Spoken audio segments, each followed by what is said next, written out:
and this is kind of the bigger problem with a lot of the deals that are done in the comics industry, is the people who would have protected that material for the consigners don't work at Diamond anymore and don't have any authority to do anything. So the people who normally say, oh, no, we can't sell this stuff for Image owns it, they're gone. So the people who came in are like, show me where it says that we can't sell this. In the Midwest, you know the best is there waiting, so come and join the conversation. I still approve, fan and artist and creator too. This is how the challengers do. What?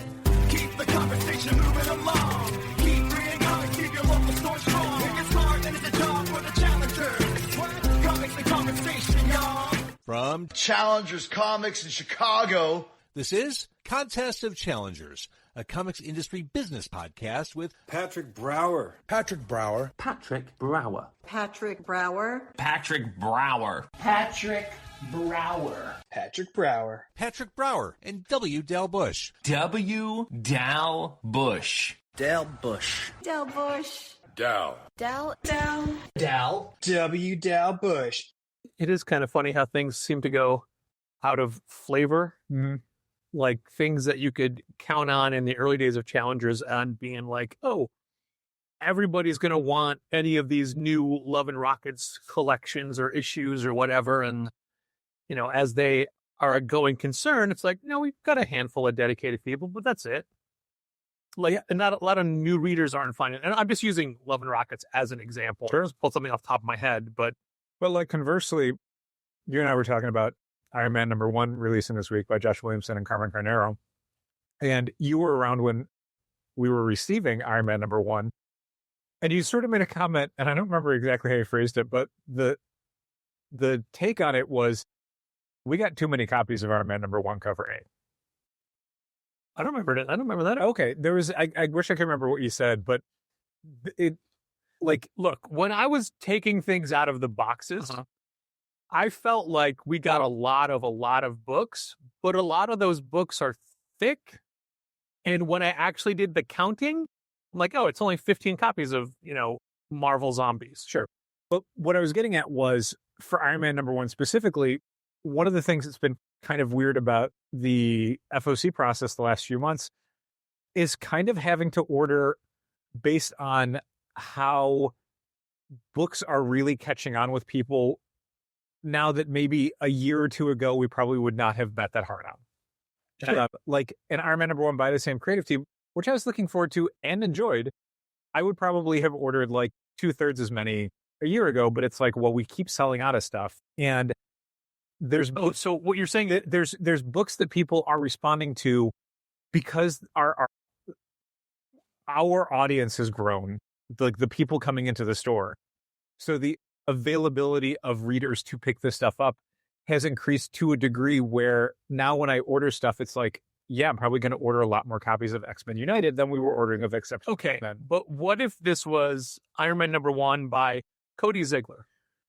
Like, are you saying Josh Williamson did not factor into? He did, for sure. But I think there's a lot of people that were picking it up because it was an Iron Man #1 and because we had a bunch of copies, not because they necessarily knew about it or were pre-informed that it was a book they were going to want to read. Okay, but that wasn't the case with the Spencer Ackerman #1 from a year ago. Yeah, but again, that's the thing. Like, it's a year later, and that matters. And I think we did sell out of that Iron Man #1, but it was at a significantly lower number. Sure. Speaking of Iron Man #1, since you brought it up, I thought it was great. I thought it was real good. It's real fun. I am not as big of a Carmen Carnero fan as you are. I wouldn't even call myself necessarily a big fan of Carmen Carnero. Okay. I think the art is fine. Yeah. I think there's a graphite pencil quality to the art that I don't like. There's a gentleness to the art that I don't know that necessarily matches the story that's being told. I'm not talking about gentleness. I'm just talking about that's how I'm phrasing. Like graphite shading that kind of dulls it. Sure. Like Iron Man should have sharp, bold blacks and colors, and there's a lot of soft grays. Yeah, I think Carmen Carnero is a fantasy artist drawing a sci-fi book. Yeah, and I like when Carmen Carnero first started doing, I want to say Captain Marvel was her breakout book. That was the first one I remember really her being a name on. Her art has gotten softer over the years, or maybe that's part of the gentleness. And it's fine, but when she did what she did doing Captain America, I'm like, oh, I'm going to be excited by this. But there was so much rendering in the faces, that I'm like, oh, that's not my favorite kind of comic art. However, the art is fine for Iron Man. You know, it's not a. I didn't think it detracted. Exactly. And I've been saying this a lot, but it really reminds me of the David Michelinie, John Romita Jr., Bob Layton Iron Man comics of the 90s. Okay. Like that kind of sensibility, that kind of Tony Stark. I don't like his facial hair.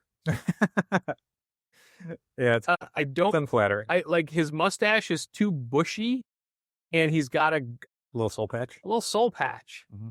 which don't like it. But I also don't like the way Humberto Ramos does the Human Torch's mustache. You know, it was established in the first run of the Ryan North series. Uh-huh. Torch's mustache is like, forgive this reference, the Hulk Hogan mustache. Okay. And now Humberto just draws it as a giant bushy arc over his lip. It's supposed to go out and then come straight down. Which, I mean, that could just be, you could write it off as Johnny Storm shaping it differently. Yeah, it's been a little while. I like it because it's supposed to be obnoxious, and it looks totally obnoxious the way Humberto Ramos draws it. I just feel like he's like, nah, I don't want to do that one. Probably. But anyway, Iron Man #1, super fun. It is definitely establishing a Tony Stark book. You know, not necessarily an Iron Man story, but a Tony Stark story that Iron Man is in. Sure. I like the choice of headquarters. Like, I always like when Stark has, you know, Stark Tower or Stark Compound or whatever. There should be like Industry. there should be a kind of geography to what's going on. Like, But I liked to be that sense of space and place. specifically where his workshop is. I thought that was a neat, It's smart. yeah, a nice touch to the Marvel Universe. Yeah, and the supporting cast is good, and the choice of adversaries is good, and kind of what their strategy is good. There's also some cool mysteries and a good last page cliffhanger. I just need to reconcile how the Madame Mask character is being used in Iron Man versus Venom. Oh, I didn't realize she was still in Venom. She's a major Oh, okay. component of Venom. For Venom this week. What's that? I think she's on the cover of Venom this week, maybe. Yeah, the only reference they give in this issue is to the gang war storyline under the Zeb Wells run of Amazing Spider-Man, to basically go like, here's where we left her, and now she's doing something that's kind of an evolution of that. But they don't mention the Venom stuff at all, so maybe Josh Williamson was not made aware of the fact that Madame Mask is a major character in the Venom storyline. And while this is not Josh Williamson's first Marvel work, it's his first like major ongoing Marvel work. And there's a fun little how I got to write Iron Man right up in the back of the book. It's a cute story. I always like when incoming writers for big launches do a little like, here's how I came to the project. Like, that's fun. And it's not required. You don't have to address the audience. But I think especially for Marvel books, there's a history of kind of letting that curtain down a little bit to be like, there's people making this and they're having fun with it. And us talking about Iron Man #1 was not a planned part of this podcast, but it was an organic, well, you know, we should come in with ideas. Sure, but we don't come out with We should come in with ideas, now both of us. Just I'm getting that down on the record. What episode number is this? I don't know. Okay, well, 1106. we did that many without me having any plans. So I think it's a good routine. That's a lie. That is a lie. I was going to actually start this episode referencing the old phrase that I'm paraphrasing, like a bad penny always turns up. Mm-hmm. But I don't know where that phrase comes from or what it actually means. Oh, I thought it was like a bent penny, like always turns up. But turns up, that's two different things. Oh, interesting. That's how I always viewed it, is it's like a play on words. Like it turns up, but turns up also means appears. Yeah. So it's like you can never get rid of it. See, I took it as you could, like, because, man, lately, when we've been getting rolls of pennies from the bank, these have been some of the grossest pennies we've ever had. They're only going to get grosser as they stop making them. That's fair. They can clean them, though. No, it's going to clean up pennies. There's no money in that. There's no money in pennies, for real. But anyway, like a bad penny that always turns up, who is back in the news, in the comic book retail news lately? Diamond Comic Distributors Incorporated. That's the number one, not the number two. That's correct. The number one. Not yeah. Two. Yeah. Well, Diamond 2 is basically just Diamond, what is it? Diamond Select? So, as a real quick aside for this, I did land at the Diamond retailer website once again, and they're still doing FOCs. How do you know? Because there's a little thing that says that the FOC date is, or the order due date for like item is like February 2nd. But how can you get in to see that? It just says it right on the login page. Oh, okay. It's right there. Okay. Like the side window is, here are 3 items that we are trying to get you to lock your orders in on. And the order due dates are In the future. like a week or 2 in the future. So first, what I was going to say was that some retailers are reporting getting shipments from Diamond once again of very old product. For example, copies of the June 2025 previews catalog. Helpful. Yeah. Why? Why is that a thing? I mean, yeah, we all ordered those things, but Yeah. But also those books came out back in July. Those orders were due, like 6 months ago. And also Diamond never got any of that product. right. So why are they shipping it? And now are they billing people for this? I'm sure they are. They're not doing it out of the kindness of their heart. And At least paying shipping. that hasn't happened to us, but we don't know that we have an active Diamond account. If you recall, months ago, we talked about owing Diamond a couple $100 and just never get around to paying it. Mhm. We've long since paid that off. Right. That has been paid. Everything is fine. Yeah. We don't owe them any money. But after it was taken care of and we said, are you going to turn our account back on? They basically said, why? There are no accounts. What's the point? And yeah, at the beginning of the year, end of last year, Diamond sent out an email basically saying like Sparkle Pop, Ad Populum, NECA, whatever, is going to be taking over. One of their subsidiaries, Enesco, is going to be taking over, basically taking orders for Diamond stuff. What that even would be, no one was clear on, because Diamond Toys is done. Diamond, through the initial Chapter 11 bankruptcy process, divested itself of a lot of its various offshoots and subsidiaries. So what exactly Diamond could even sell after every other manufacturer had abandoned them and cut them off was completely unclear. Whatever they're taking FOCs for, I guess. Yeah, it's like random import toys. But again, there's things they're taking orders for, and then it's like, I'm pretty sure that company cut you off. So what exactly are you, quote unquote, taking orders for? You can take orders for anything. I can take orders for Jack Kirby's new issue of Fantastic Four that he wrote and drew that's going to be coming out next month. It doesn't mean you're ever going to get it. Yeah. I mean, but I can make orders for it. Before they ceased giving anything, there were still a ton of pop vinyls on FOCs all the time. Sure. Even though we knew that Funko was never going to fulfill this. Yeah. Ever. Diamond was still soliciting orders for them. Yeah. Like there were like other publishers that cut them off visibly and were sending emails to retailers saying, do not order this from Diamond. We are never going to fulfill it from them. And Diamond was still like, yep, it's not FOC this week. Like, what? Which, again, one of a million things that happened in 2025 with Diamond that literally no one can explain. Like, how is this even supposed to work? If it's a trick, who you tricking? If it's a scam, who are you scamming? Like, but anyway, a part of the company that owns whatever Diamond 2 is was supposed to be like soliciting all of their materials, or the things that would normally you'd order through Diamond are going to be ordered through them. But like, it's almost February. We haven't heard anything. There's been no additional communication. Diamond's website is still, if you can log into it, I guess is still taking orders for things. There's been literally no communication since the end of 2025 when Diamond basically let everybody go and theoretically brought everything in-house to its Enesco brand without ever doing anything. So yeah, that's where Diamond's at, as whatever was left of it.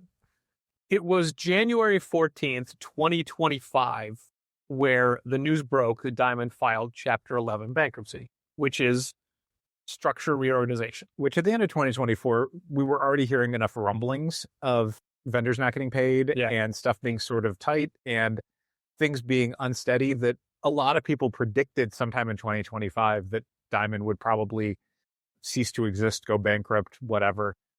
No one thought it was going to be January. Yeah, you'd said April. Yeah, I think people could see the writing on the wall, like it was not going to turn itself around. But January was real fast, which means it was way worse than anyone outside the company knew. And probably some people inside the company didn't know it was that bad. Oh, I'm sure. So at that point, over a year ago, they filed Chapter 11 bankruptcy. Mm-hmm. And everything else been well documented. Well, speaking of documentation, we got in the mail, and may I say 3 copies, like we get 3 copies of every legal notice every time. Every legal correspondent, Whatever reason. got us in their system 3 different ways. We have an official form 309D, parentheses, for corporations or partnerships, parentheses. We are, in fact, a corporation. Information to identify the case. The debtor, Diamond Comic Distributors, Inc., Diamond 1. Yep, Diamond 1. United States Bankruptcy Court, District of Maryland, case number 25-10308-DER. There was no stroke. I added that because it always sounds more authoritative and official when a form has a stroke in the nomenclature. Chapter 7. Chapter 7 bankruptcy, which is different than Chapter 11 bankruptcy. Date, case filed in Chapter 11, 1/14/25. Date, case converted to Chapter 7, 12/31/25. Yeah, so Chapter 11 bankruptcy, for those who may not know or don't recall, is a reorganization bankruptcy. It basically means that you're going to the court and saying, oh my God, I owe way too much money. I need help to get my business back on track. And so the court is basically looking at everything you're doing and saying, okay, well, here's how we're going to work out how the people you absolutely legally owe money to get the most amount of money possible while hopefully still keeping this thing afloat. So A, the people who need to get paid can keep getting paid. And B, there is a working company on the other side of this. I want to say Marvel was in Chapter 11 bankruptcy for a minute. Yeah. So companies can come out of it and companies can reorganize, and that can happen. Chapter 7 bankruptcy is the other one. Chapter 7 bankruptcy is there is no money. You have used up all of your time. You have used up all of the court's patience and the people you owe money to's patience. We are selling it off for parts. Like whatever is left is getting sold to whoever will buy it as quickly as possible. The end. Notice of Chapter 7 bankruptcy case, proof of claim deadline set. For the debtor listed above, a case has been filed under Chapter 7 of the Bankruptcy Code. An order for relief has been entered. This notice has important information about the case for creditors, debtors, and trustees, including information about the meeting of creditors and deadlines. Read both pages carefully. I'm not doing that. Nope. They don't technically owe us money, but I'll just get to the meat of it down here. Debtor's full name, Diamond Comic Distributors, Inc. All the other names used in the last 8 years. Ready? Ready. Alliance Game Distributors, Collectible Grading Authority, Fandom World. Never heard of Fandom World. Address, 10150 York Road, Suite 300, Hunt Valley, Maryland. Debtor's attorney, Jordan Rosenfield from Saul Ewing, LLP. Bankruptcy trustee, Morgan W. Fisher from the law offices of Morgan Fisher. You're right. Bankruptcy clerk's office, Baltimore Division, Baltimore, Maryland. Clerk of the Bankruptcy Court, Mark A. Neal. Meeting of creditors is February 6th, 2026 at 10 a.m. Now, that is a Thursday, and I'm sorry, that's a Friday morning because that is the day before our sale starts. So I'm going to have a hard time getting from Baltimore to... Oh, it's a Zoom meeting. Excellent. Yeah, there you go. Anybody want the Zoom meeting ID or the passcode? For additional meeting information, go to justice.gov/UST/MOC. Maybe I should have said stroke. What's on the back of this? Deadline for all creditors to file a proof of claim, filing deadline 3/11/26. Deadline for governmental units to file a proof, filing deadline 6/29/26. Creditors with a foreign address don't care. Liquidation of the debtor's property and payment of creditors' claims. Here we go. The bankruptcy trustee listed on the front of this notice will collect and sell the debtor's property. If the trustee can collect enough money, creditors may be paid some or all or some of the debts owed to them in the orders specified by the Bankruptcy Code. To ensure you receive any share of that money, you must file a proof of claim as described above. The U.S. Bankruptcy Court for the District of Maryland offers all parties the ability to receive court notices and orders via email instead of U.S. mail, amended to include conversation data from 11-7. I guess that we are still considered all parties. Yeah, I think it's largely because we had an active account with Diamond prior to their bankruptcy. Well, there you have it. Mm-hmm. But again, this is all Diamond 1. Yeah. Not Diamond 2. Yeah, the only real thing that keeps coming up that I've seen for this process is, as always, the consignment product that Diamond had in its possession prior to the bankruptcy, that now a Chapter 7 bankruptcy may mean that they are definitely going to try and sell that all off. And But they don't own it. well, again, that's a lot of the legal back and forth is they own it. Like the consigners own it. Diamond doesn't own it. But there was a process which the consigner could have said legally during the bankruptcy process, Diamond doesn't own it. But a lot of them didn't do that because in their contract it was specified Diamond doesn't own it. But it's like, no, that contract is done. Yeah, you need to. This was the point where you needed to reassert that that's your product. You didn't. So now we're going to try and sell it. And so now that's the court cases. This is, again, my understanding of it. I'm not involved in the court cases. But that is the fight, is no, it's our stuff versus legally it may not be. And also we want to sell it. And so we're going to sell it. So that's the fight. We don't take a lot of consignment anymore. No. And it's always very disheartening to have to tell people, hey, we don't want to take your book. Right. It's not that we don't want to take it. It's that we sell very, very little of our consignment books, our local books, our zines and whatnot. And everybody who brings a zine, they work hard on it. They have the highest of hopes for it. They didn't put out something that they think is going to be trash and not sell. But we have little space for it. Yeah, that's the main thing, is just we just run out of space. And people don't always follow up. Now, when people bring in a book to sell on consignment, we have a form they fill out that says, their contact information, how much of a cut we get, how much of a cut they get, the starting date, and it lists any payments that come in. It doesn't talk about ownership of the material.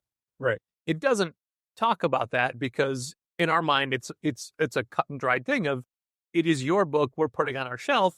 You can take them back whenever you want. Right. Now, this is akin, the Diamond situation with the storing of other people's works would be us outright selling the books and never giving consignment money back. Well, that's our books. They're on our shelves. They're ours. It is, but I think the wrinkle here is that, and this is kind of the bigger problem with a lot of the deals that are done in the comics industry, is the people who would have protected that material for the consigners don't work at Diamond anymore and don't have any authority to do anything. So the people who normally say, oh, no, we can't sell this stuff for Image owns it, they're gone. So the people who came in are like, show me where it says that we can't sell this. They have no emotional connection to people in the industry. They don't care. It's just dollars and cents. This is product in the warehouse and we're going to sell it.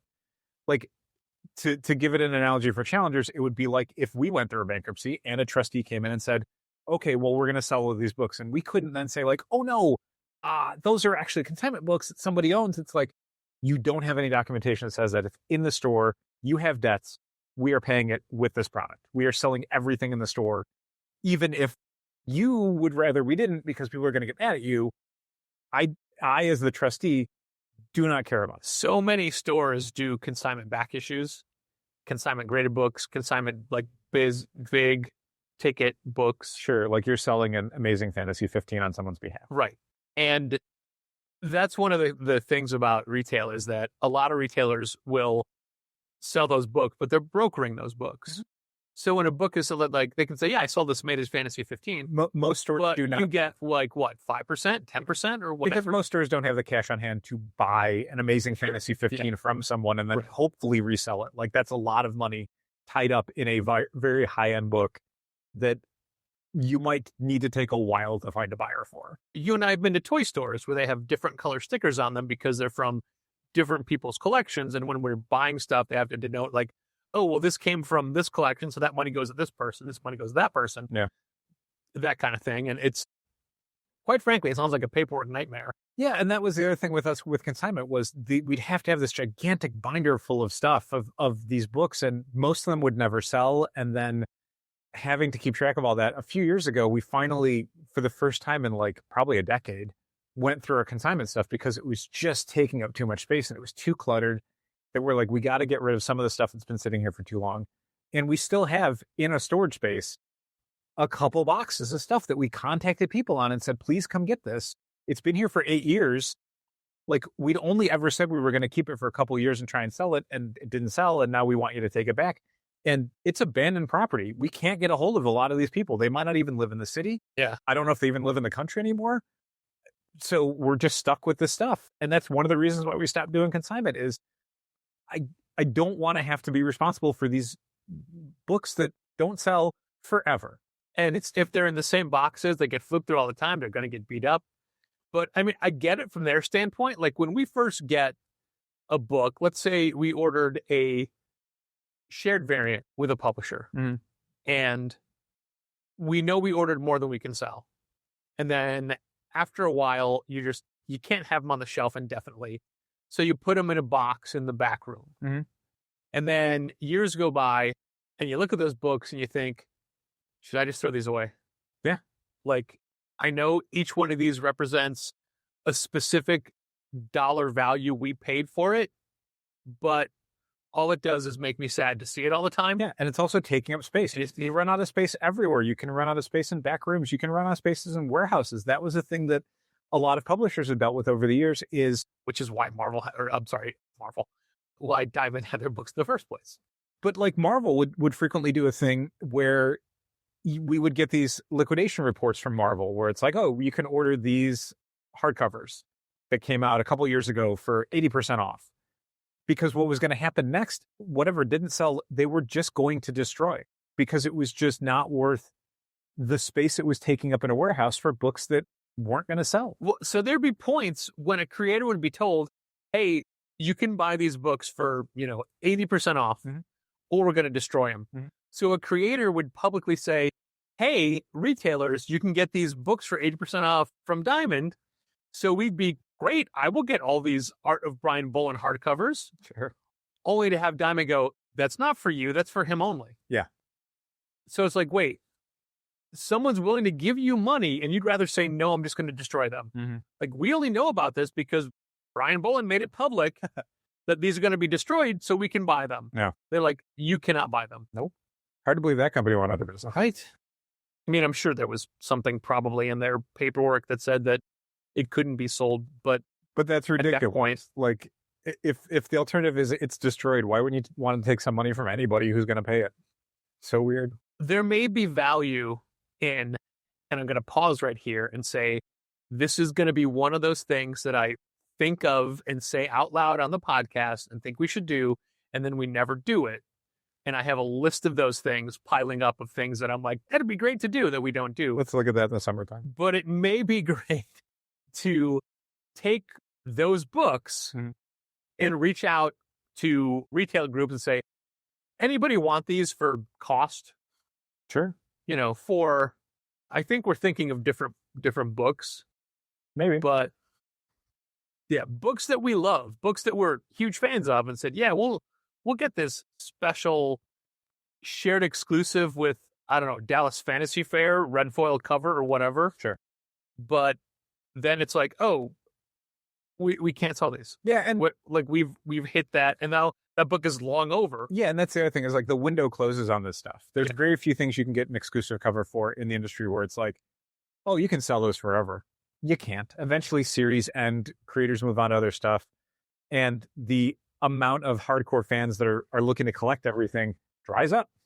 What was the signed McFarlane #1? Was it King Spawn? Yes. Is it King Spawn that we still have a couple of boxes worth? Probably. In the back? Probably. But I mean, look, that was a thing where we thought we can sell this signed, McFarlane signed #1 for enough money to pay for the whole order. Yep. And then everything we sell on top of that is gravy. Which honestly is the math for a lot of high-end ratio variants. When you see like a 1 in 1,000 Ultimate Endgame #1 variant. Not from us, for the record. The idea from a lot of the stores that are going to qualify for it, if not all the stores, is that you're not ordering it because you will sell 1,000 copies of Ultimate Endgame, so therefore you're going to take the variant that you're qualified for. You are specifically buying 1,000 copies to get the variant, to flip the variant for enough to cover the majority of the 1,000 copies that you're getting in. Yeah. Like, if you're getting 1,000 copies of a $6 book, for most stores, that means you're paying $3,000 to get those books in. So if you can flip that 1 in 1,000 variant for $2,000, suddenly you have to sell a lot less copies of that book for it to be profitable. Yeah. And then additionally, any copies you sell beyond that number, which, again, so it's $3 a copy. So you'd have to sell 300 copies, which is still a lot. Yeah. But like anything beyond that 300 threshold, those are pure profit then. That's $6 you're making per book. But again, you have to be able to sell 300 copies and you have to sell the variant for $2,000 or the math does not work at all. Yeah. Which is what's gotten some stores into trouble over the years is they don't have a buyer for that book or that buyer flakes on them. And suddenly it's like, oh, you need to figure out how to get this money back immediately because it is very tied up and you don't have that money to tie up. But for those King Spawns, those have been paid for. Yeah. We're just holding on to them. I don't know why. There was when Berserk #1 came out from Boom Studios, Berserker. Berserker. I try to say it without no e's, no vowels, Berserker. And there was the signed Keanu Reeves incentive variant if you ordered 1,000 copies. Yep. Which we did, and we sold and made a good amount of money on that signed copy. Yep. And basically it paid for the order. Yep. But and I don't know why I was hedging on saying it was also returnable. Yeah, that was the main reason we did. So we got to return whatever we didn't sell. Hundreds of copies of that book. Uh-huh. And I feel like it really worked out in our favor and not Boom Studios' favor, but they're the one that set the rules. No, it absolutely worked out in Boom's favor. Like, when companies do stuff like that, and I'm sure there's people potentially listening to this podcast who worked at Boom who can maybe tell me if I'm way off base or completely right. The idea is you are buying PR. Yeah. What you're doing with this thing, which may or may not make you money, is you're able to go to studios and say, this thing sold 1 million copies or 1 million copies went into stores or whatever. And like the idea that, okay, well, 600,000 of those might get destroyed and affidavitted as, unsold. Yeah. But you still got to go to studios and say this thing sold 1 million copies. And suddenly it's like, it's a huge hit book. And Berserker did well. I think it did well. And yeah, we still have a lot of the other incentive covers that we qualified for.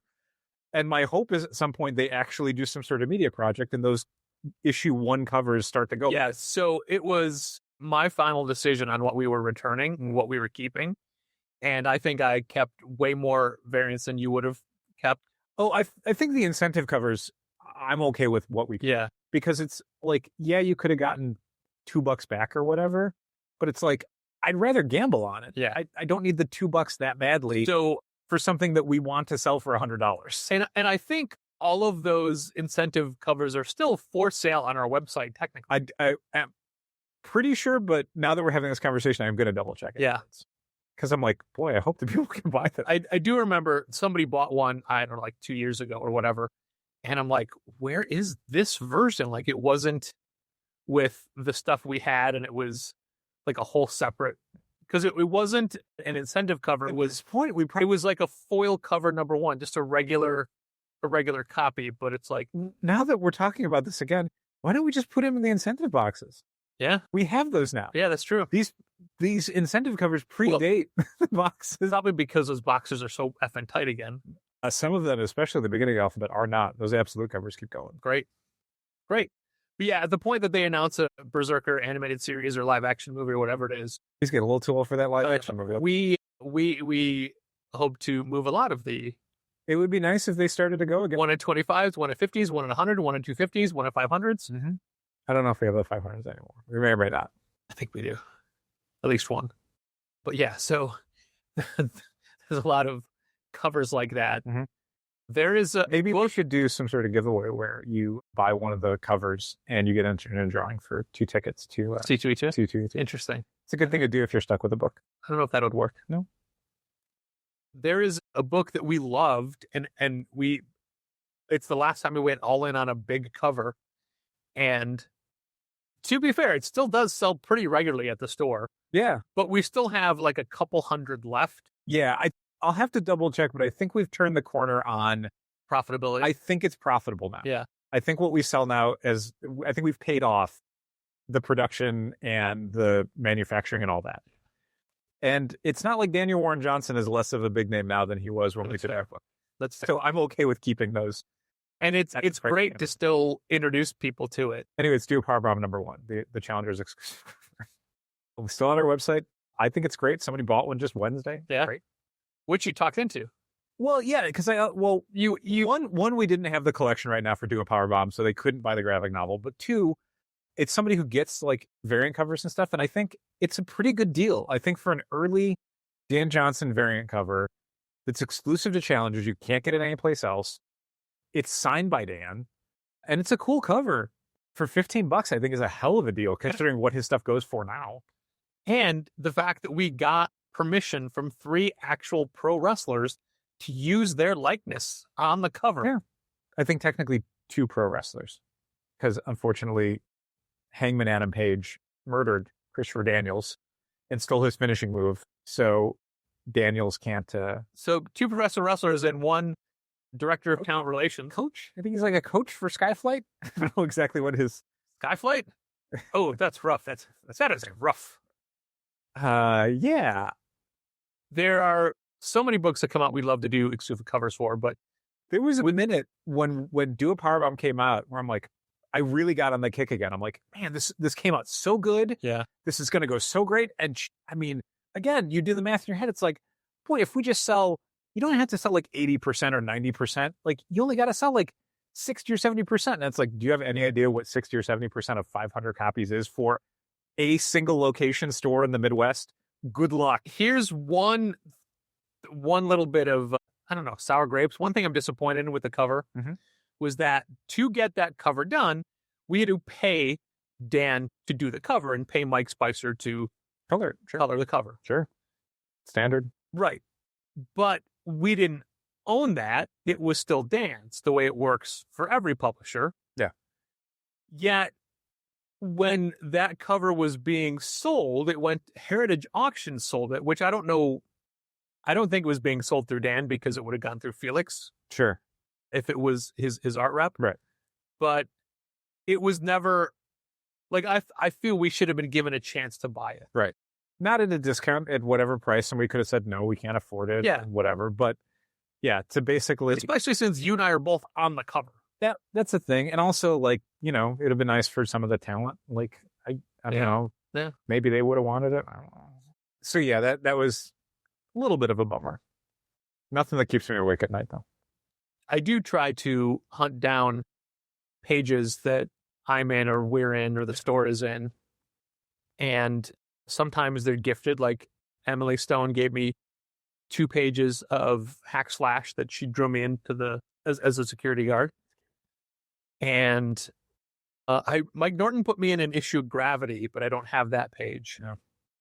I was in, my name and my then band's logo were in Wonder Woman Hikatea, and I have that page signed by Wade von Graubadger, who inked it. Nice. Yeah. And I was in an issue of Wanted. Yeah. And I have that page. Mm-hmm. I was in recently, like a couple years back, a Hack Slash book I was in. Okay. And Tim gave me one of those pages. Were we both in the 3D, I can't even remember the full name, 3D Convict Challengers? 3D Cowboys Cosmic Convict Challengers. I think we were. I remember that, but I don't remember if we're both in it. Yeah. I would assume we probably are somewhere. We still have, and I see this every time I go to put banners up in the window. Yeah. We have. Oh, yeah. Yeah. Ryan Brown kindly puts in a C2E2 comic that was done a few years ago. And C2E2 did up the pages of the comic on these great big art boards. Yeah. And we were able to get our page. But it's so big we don't have anywhere for it. And also, I think we want us to figure out some place to display it because I see it and I'm like, God damn, I keep forgetting about that. It's so cool. I think it's a little bit, it's in the front window, so those windows leak, and I think it got damaged. It looked okay, sort of, to me when I was just eyeballing it from above, but we can take a look at it. Yeah, it's behind the drama bookshelf, Because but it's on like a horizontally. It's on a thick corrugated plastic. Yeah. So like I think it can be cleaned or whatever. Yeah. It's dirty. Or worst case scenario, just cut the bottom off, maybe somehow. But yeah, that's a giant panel that I can't believe fit in my car. It's not the car. Is it the car I have now? No, it was the old car. No, it was 2 cars ago. Was it the blue? That was like the minivan, I thought. Oh, the minivan. Then it fits easy. But I have a Jeep Renegade now. But that was similar to the size to the Ford Escape that was the electronic one. It was the hybrid. Okay. And I want to say Next to the true hybrids. Right? Ugh. That was a good team. So yeah, I remember we made sure we had permission, but we just took it. Yeah, it was far too big for us to just like race off with. Like we would have been stopped by somebody somewhere if we weren't supposed to take it. I don't know, man. It's not a poster in a White Castle. It's not a bobblehead outside of a comic shop downtown Chicago that gets its face painted in broad daylight. Repeated coats. If you just have a clipboard, man, it's fine. It's now time to thank our Patreon supporters, including our annual patrons, Usi Arun Singh, Becca Hilburn and Joseph Coco, Bren Helt, Dal's mom Diane Bush, President of the Brian Garside Fan Club, Django Boren, Jose and Genevieve Villagomez, Josh Crowley of Westfield Comics, our bestest wrestling watching pal, Michael Lee, Michael Romanenko, Severio the Cat, our patrons who have created their own tier, Andrew, Drew Troit Aaliyah, Chris Burton, Claudine Neville, our other generous patrons from the Say My Name pledge level, Ben-Hur Benedict Calaguas, Manage Comics Own, Brian Garside, Christopher Haith of Crooked Dog Comics, Drew Triner and Ashley Edwards, Gareth from Monkey Rocks Comics, my brother George Brower, Heidi D, Holly Aitchison, Jacob Sorelli of Kamikaze, Mark Hammond of Oh Yeah Comics, Margie, Keith, Logan, and Malcolm Springham, Matt Armstrong, Mitchell Davies of All-Star Comics in Melbourne, Australia, Morgan Kaiju Perry, Nicholas Fenner, my longtime pal Robert Burns, Ron Payne, Sean Bowers, Tad Eggleston and Johnny Williams, Thomas Nagovin of Century Guild, Walt Grogan, Walt's Comic Shop from Berlin, Germany. And if you want to hear your name thanked on this very podcast once a month, head over to patreon.com/challengers and pledge at the $5 Say My Name level. And a big thank you to all our other patrons at the various other pledge levels. All right, moving on to other topics, which Alex, you're prepared with. I am. Uh-huh.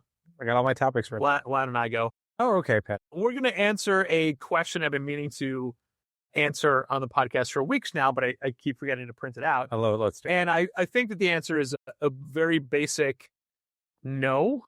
Or yes, but not for us. But here we go. This is in regards to us complaining about not having all the source data for individual action figures or manga volumes or things like that. Sure. So this is a question. I don't know if I'm going to leave the person's name off because they're pitching this as a business venture. It's Steve Jeppy, but go on. And I don't know that they would want me to be answering in a public forum, but I think when they get the answer, they'll understand. Sure. How much would you pay monthly for someone to take all the disparate ordering info from the various distributors, publishers, and standardize it to a set of specs in whatever format, Word, Excel, PDF format? Listening to your show, wondering if there is a business here for comic shops, essentially to do the thing that Diamond used to do. Is this a business? And the answer, I'm going to go my answer first. Sure. It is a business, but it's a business that we already pay for. And the reason that we don't have these things is because the places with the data aren't giving the data. It's not that we need someone to collate it all. We have that in Managed Comics. It's just that they're not getting the data because the sources they had, like Previews Magazine or Dime Comics, dried up. Yeah. So they need to be able to get it from Simon & Schuster or Viz directly. Yeah, like my answer was just, yes, it's a business. No, it's not our business. Mostly because like you would, the prospective client for something like this or customer would be Managed Comics, Comic Shop Assistant, Comic Hub, whoever would take, like, in theory, instead of each of those companies having to download Penguin Random House's data, Lunar's data, whoever else they have access to or don't have access to, and then like aggregate it, shape it, format it, and then create files that then work with their point of sale systems, you would be doing it for them. It would be standardized across the industry by this one company. But yeah, like Patrick was saying, the big problem is, where are you getting that data from? Like, Diamond was able to do all that because Diamond was carrying all of these products. If you're not somebody who is a client of Simon & Schuster, Hachette, what's the Ingram? No, there's like a C1, like Consortium or somebody. Then where are you getting this stuff from? It's not just publicly available. A lot of this stuff is proprietary. I spoke with someone a little while ago who had hoped that they could get data from Ingram. And Ingram's like, great, here's how expensive it is. And it was like, okay, that's 1,000% not cost effective to do. Like that's the price you would sell it to Barnes and Noble for. Like, these companies understand how valuable this data is, and they're not just giving it away.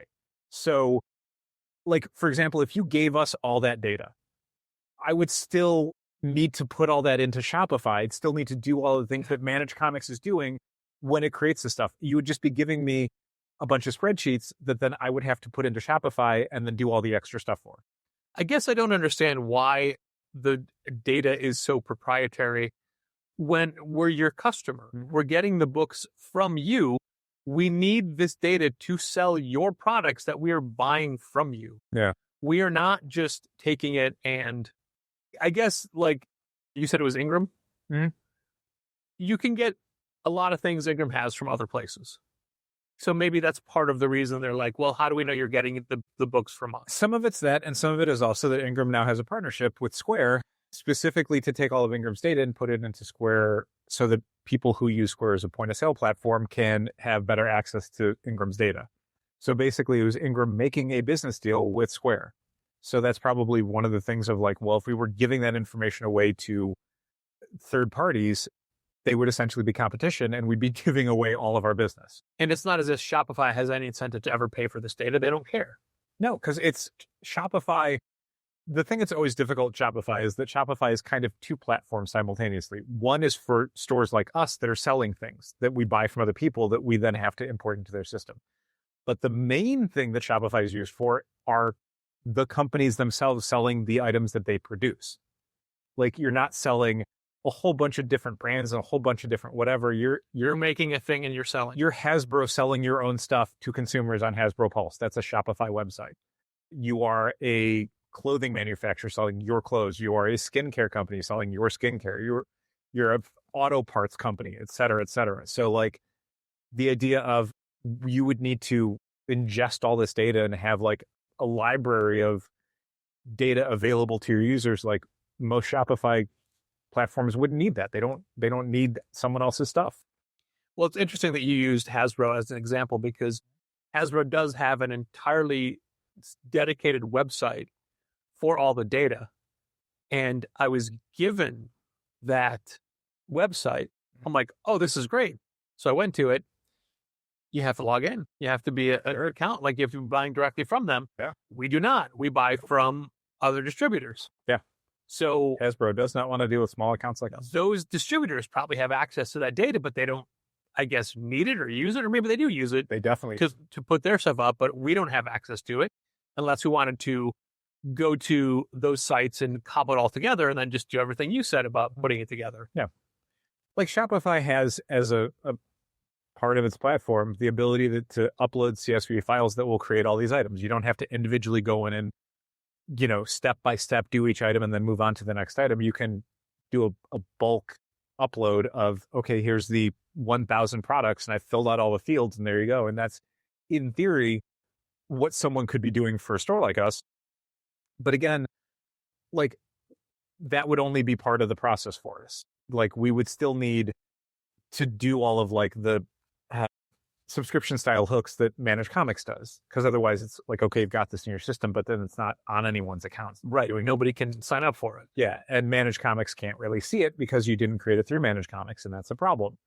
If we didn't need Managed Comics, if we had some other platform that we were using to do our subscription management and Shopify was just a website, then yeah, maybe that information would be valuable. But again, sourcing it feels like it would be such a headache that the amount you'd have to charge stores to do it probably would be cost prohibitive. And I don't know how many stores would need it. Like there's a lot of stores that don't use a point of purchase, a point of sale system. They just use a register or nothing. I don't know what. Here's a basic Managed Comics question that I thought I knew the answer to, but I don't know if it has changed or not. Okay. Let's say we are logging in an item, right? Sure. So we log in an item and we don't like the title. And we go in and edit that title. Which I do every single Sunday, Monday, and right. Tuesday. But is that changing it in Managed Comics database or just in ours? Just in ours. I thought there was a point in Managed Comics where if you added a photo or changed something, it changed it for everybody. So it doesn't change it for everybody. What you're thinking of is specifically for photos. And some of the, like, if an item isn't in their system, that's when you can alter stuff. Like if Managed Comics doesn't have a photo for something and you're like, let me add a photo because I have one. I believe, and Brian can tell us if we're off base on this, that photo then goes up to Managed Comics for them to say, yes, that's the correct photo, or no, that's the not correct photo. And if it's the correct photo, I believe they can then add it to GeekFetch, I think is their library of data, that then gets passed along to anyone in the future who uploads or who receives that item through Managed Comics. The other thing is, if there's something that is not in their system that is on your invoice that you're receiving, it will prompt you like, hey, like this week it was the Youngblood thank you variant. For whatever reason, it just wasn't in Lunar's data, which means it wasn't in Managed Comics data, which means when we tried to receive it, it said, hey, this isn't a thing. We need the information on this to correctly create the item in Shopify. So you're going to need to tell us what the title is, what the page count is, what the solicit text is, what type of item this is. Give us the image, give us the price, give us the cost. And then sometimes it would fight you on it. We opted not to do that because we're just like, it's one book that we have one copy of that we're never going to get in again. Let's just price it at $14.99 and call it like a generic item. But when we add something into our system, like Fran's Kitchen or C2 Eat Your Tickets 2026, which, by the way, I figured out why I was having a trouble with the images on the tiny thumbnails on the system. Friday, Saturday, Sunday, and 3-day, it's the same image for the adult and the kids. It just says at the bottom, kids. Yeah. Crazy. So that's why I don't love that it's all Rooster Fighter. Yeah. I liked when they would have different images on different tickets. Maybe all the consumer ones are Rooster Fighter and, pros and exhibitors will be something else. Sure. But, both Friday adult and Friday kids, same image. Saturday adult, Saturday kids, same image. That kind of thing. So when we're adding those things, nobody else has access to those products. Anything we add directly through Shopify is our data. That's on our server. That's in our database. It's not a two-way street back to Managed Comics. You and I both need to read more manga. I tried. My 2025 New Year's resolution was I got to read more manga, but it just became work and I didn't have time for it. And I crashed out midway through, 2/3 of the way through Chainsaw Man, and I liked that series. I thought it was good. But when you say midway through, you still read a ton of volume. I read a lot of chapters of that book. Chapters, yeah. Yeah. What were you reading it on? Don't answer that question. I did it digitally. I did the Shonen Jump app because honestly, like, Chainsaw Man is a series that sells so quickly for us that I did not want to, borrow a volume and keep the store from having it because it might take me 2 or 3 days and we would need to sell it in that time. So I'd rather just pay $3 or $4 out of pocket and just burn through Chainsaw Man. I really do. And there's things I see where I'm like, I should be reading that. But honestly, God, Patrick, there's just not enough hours in the day. I know it. I understand. Just not. I understand. I know it's my job, but it's like, I would need other aspects of my job to take less time. And then I would love to spend that time on manga instead. My non-comic bookshelves are filling up so much that I'm stacking on top, which I hate doing. Ooh, but not a good look. Like, my rule is a lot of the books that I'll buy in hardcover, once I read them, they just go into little libraries. Sure. So I'm not worried about long-term storage, but I am worried that I'm not reading those books fast enough. But I did, after seeing it on so many year-end best-of lists in the last year or so, I decided I was going to sit down and read Hirayasumi. Mm-hmm. Is that a Viz book? It's a Viz book, Volume 1. And Patrick currently has in his hands. Yes. For those who can't see this. It is delightful, and I really enjoyed it. My favorite manga is Maison Ikkoku, and it fits in that category perfectly. It's just slice of life. It is. I mean, I love Yotsuba. It's my favorite manga series, and Yotsuba is just a little girl, her neighbors. That's it. She's 6 years old, and she's excited about everything. That's it. She's always yelling. This fits in that category. And this is a 29-year-old guy who's just so optimistic about everything. He's always in a good mood. And he is befriended an old woman who they have dinner together a couple times a week. She winds up leaving him her house. And then he's 29, only works part-time. And then his 18-year-old cousin gets into art school and has to come live with him. Mm-hmm. That's the book. That's nice. It's a good premise. And there's 7 volumes so far. Mm-hmm. It's a fast read. It's good, like, just everyday life art. Sure. The backgrounds are fine, but the backgrounds are as needed. A little sparse. The chapters are days. It's like each day. Mm-hmm. Yotsuba does the same thing. Yeah. It is just high quality. It's also a little dinged up. What can you do, Take better care of your books, Patrick. I didn't do it. It's oversized from a lot of manga, and it's a $15 buy-in per book. Nice. But there's 7 volumes, and I really enjoyed it. And I think that anybody that wants a just normal comedy drama, it's not a sci-fi book. It's not a genre book at all. It's just a good read for adults or younger people. I mean, whenever I see that format for Viz, their signature line, it does list it as rated teen. Yeah, like it's not for adults. Like, oh no, there's subject matter. It's more like it's for adults because it has a kind of specific pace and style to it that probably would not be as engaging for younger readers. Well, I'm definitely not a younger reader. Nope. And I come to grips with that. Good. If you were going to jump back into manga, what would you do? Fish Chainsaw Man. Okay, no, you have to start something new. I don't know. There's a few, I don't remember their names, but there's like a... Now, watching K-pop Demon Hunters does not count. I know. That's also Korean. So it would be manhwa.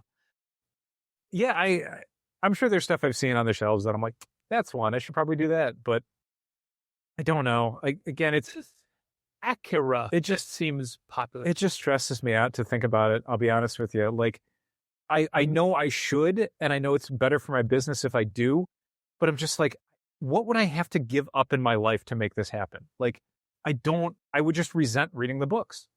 I would not have fun with it. I would again be treating it like homework. I'd be like, God damn it. I gotta put half an hour in on this before I go to bed.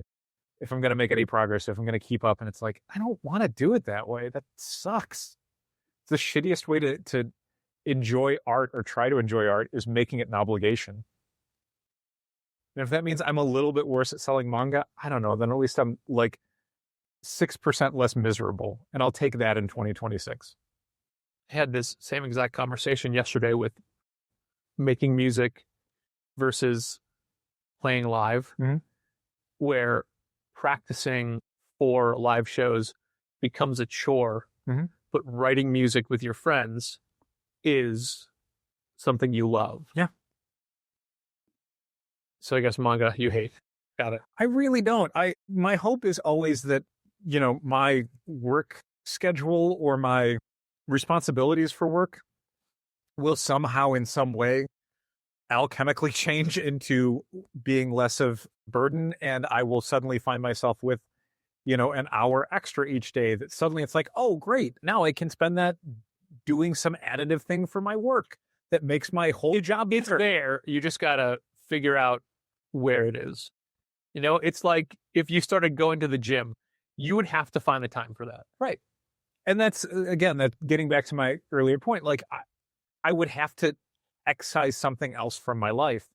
And right now I'm not really in a point where I'm like, oh yeah, I know what I would get rid of. I know what I'd carve out. It's like, again, what I'd be carving out is something I want to do more than read manga right now. So again, it would make manga into this thing I'm forcing myself to do in lieu of the thing I want to do, which is a great way for me to resent manga. And I don't want to do that. Until you read Hirayasumi #1, and then you be like, whoa, I need to do this every day. Yeah.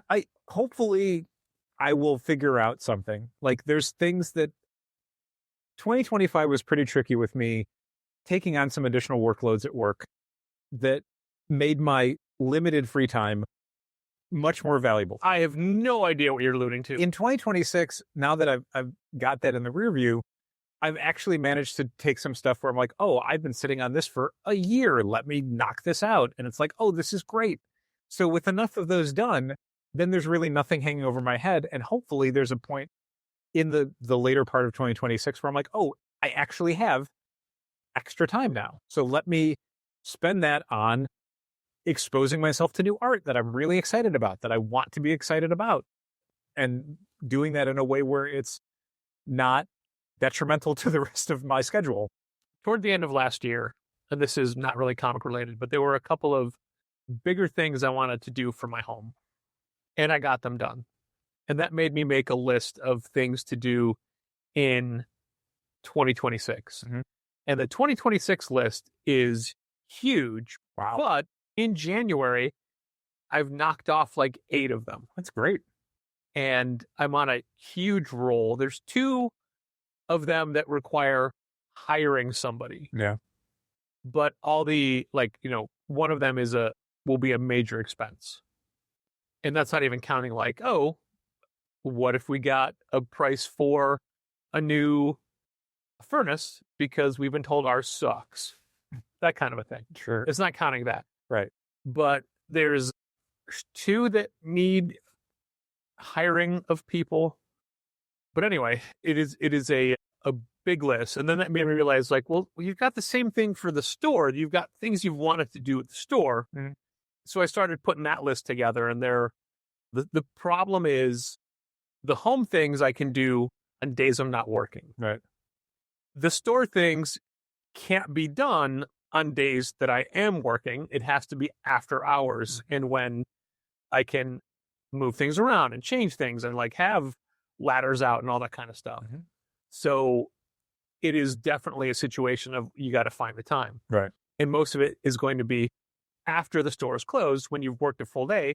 And now it's like, all right, you're committing to do this. Like when I was making those, the new graphic novel IKEA shelves or sidekicks.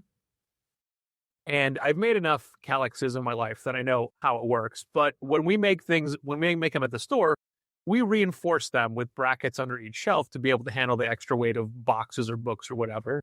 So it's not just putting them together the way they want them done. It's an added step of increased stability and yeah. So it's 4 brackets per shelf times 6 because you don't have to reinforce the bottom ones, right?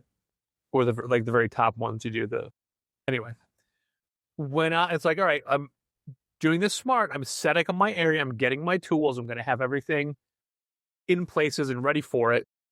And then I started doing it. And I'm like, you got to do this. What, 5? You got to make 5 of them. And it became like, I don't want to do this all in one night. Mm-hmm. But if you stop, you have to put everything away and then bring it all back out again to start again the next time you want to do it. Yeah. And I did one. I'm like, oh my God, I cannot do 4 more of these. So I did another one. I'm like, all right, well, if you do one more, you've done half. You've done more than half, then you can stop. Mm-hmm. So obviously I just did them all. Yep. But it was so long and so tiring, and I was so sore. Mm-hmm. But I think they're great. Sure. I think they look wonderful, and it was worth it. But it was definitely you worked all day, Mm-hmm. and you planned to spend just a few hours, and now it's midnight, Uh-huh. and you should go home. Uh-huh. But that is the thought, care, and effort we both put into Challengers on a regular basis because it's ours. Yep. And we always want to make it better. True. And We're working on stuff for it. hopefully that comes across. Yeah. Don't forget the I Love You But I've Chosen Comics 25% off store-wide sale starts on Saturday, February 7th, At 11? online and in store. 11 a.m. Central Time. It's going to be one of those rare Saturdays for a brief period of time that both Dal and Patrick will be working. Yes. Not in the same rooms, probably. Fair. I mean, that's in my contract. Yeah, that's true. Wednesdays only. You're welcome. Wednesdays only. Thanks for listening. Keep reading comics. This has been Contest of Challengers. Thanks for listening. Keep reading comics. Challengers is located at 1845 Northwestern Avenue in the Bucktown neighborhood of Chicago. 773-278-0155. Keep up to date with new releases and events at challengerscomics.com. And help fund this podcast at patreon.com/challengers.